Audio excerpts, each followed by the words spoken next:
you want to sell your business for the highest price, you need to understand SBA loans. Now, the majority of you out there will sell your business to an SBA-backed buyer. Now, buyers can access up to $5 million through this SBA program. Side note, that money is also available to you as a business owner. So if you need working capital for growth or anything to run your business, you can also borrow up to $5 million through the SBA program. Now, the down payment requirement for these loan programs is typically 10%, but there are some tricks that buyers can use to lower that down payment. And that's good for you because lowering the down payment greatly increases the pool of buyers, which can raise your price. So the ways that buyers can reduce the down payments is that any seller financing that you provide, assuming it's on a 24-month standby period, can count as a down payment, or if you maintain a certain percentage of equity. So if you give 10% of the purchase price in the form of seller financing, the buyer's down payment requirement is met.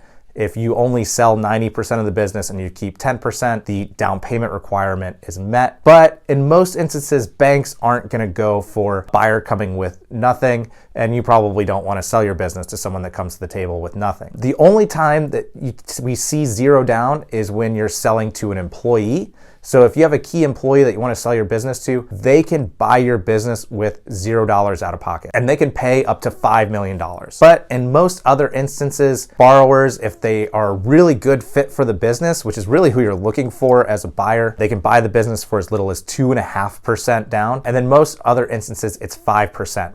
And why it's really important, why you really want to provide the seller financing option is the most common, is that you're probably going to end up selling for a much higher price, because changing the down payment requirement from 10% to 2.5% opens it up to such a wider group of people that you're probably going to raise your sale price by more than the 10% that you gave on the note. So you might end up taking home more cash up front by putting that amount on the seller note. And in most instances, buyers do expect some amount of seller financing. For instance, when we're working with someone on the buy side, we will not do a deal that does not at least have some seller financing.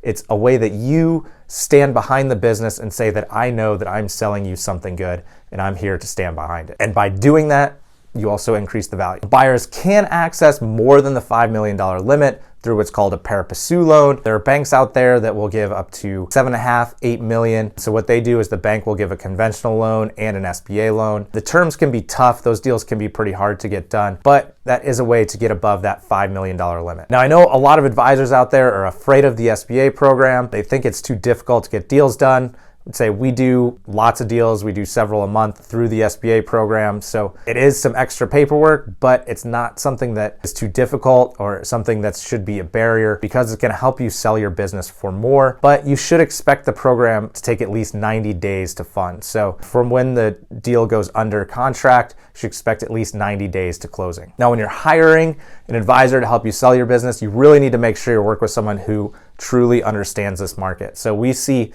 really the majority of advisors out there think that the down payment requirements are 20 and 30%. And by limiting the pool of buyers to people that can bring 20 to 30% down, you're cutting your buyer pool by 90%. And then you can only sell to someone who has that cash to bring down. So they're gonna pay a lower price because you have fewer buyers. And then you can't be as picky about who you sell to. One thing that's great about the low down payment requirement is that it gives you the ability to choose who you sell your business to. Who do you want to take over your business? Not just who can write the check. So if you need help selling your business, check out the link in our bio, fill out our form, and we can help.